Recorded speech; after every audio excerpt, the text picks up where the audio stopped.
भारताचा हा दौरा अतिशय विशेष असून भारताबरोबर व्यवहार करून देशाची आर्थिक प्रगती कशी करावी याचा वस्तुपाठ भारताकडून घेतला असल्याचे ब्राझीलचे राष्ट्रपती लुईज लुला दा सिल्वा यांनी म्हटलं आहे।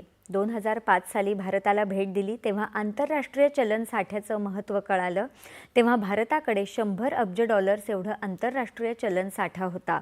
ब्राझीलला परत गेल्यावर देशवासियांना या साठ्याचं महत्त्व पटवून दिलं आणि तेव्हापासून बफर साठ्याला सुरुवात केली।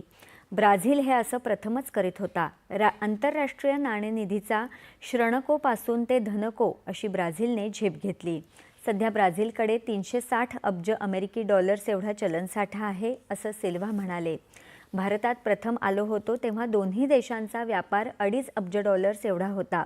2023 पर्यंत ते 20 अब्ज नेण्याचा निर्धार दोन्ही देशांनी केला। त्यापैकी 10.5 अब्ज डॉलर्स एवढं व्यापार उद्दिष्ट प्राप्त केले आहे। दोन्ही देशातल्या अर्थव्यवस्थेतील सुप्त शक्ती अतिशय बळकट असून लवकरच हे उद्दिष्ट पूर्ण होईल असा विश्वास लुला यांनी व्यक्त केला। भारतासारख्या देशासोबत व्यापार चर्चा करताना एखाद्या वसाहत देशाशी चर्चा करत असल्याचे वाटत नाही। श्रीमंत देशांसोबत चर्चा करताना एक अधिकारिता असते, मात्र भारतासोबत तशी स्थिती नसते। जेव्हा दोन्ही देशांना गरज असते तेव्हा एक दुसऱ्यापेक्षा मोठा नसतो। प्रांत, भाषा यांची विषमता राहत नाही।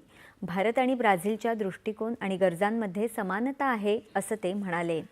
दरम्यान भारत आणि ब्राझील यांनी टपाल क्षेत्रातील सहकार्याबाबत सामंजस्य करारावर स्वाक्षरी केली आहे। टपाल सेवा, डिजिटल रूपांतरण आणि सर्वसमावेशक सेवा वितरण क्षेत्रातील द्विपक्षीय सहकार्य अधिक बळकट करण्याच्या दृष्टीने हा महत्त्वपूर्ण टप्पा आहे। केंद्रीय मंत्री ज्योतिरादित्य एम शिंदे आणि ब्राझीलचे मंत्री फेडरिको दे सिक्वेरा फिल्वो यांनी या करारावर स्वाक्षऱ्या केल्या।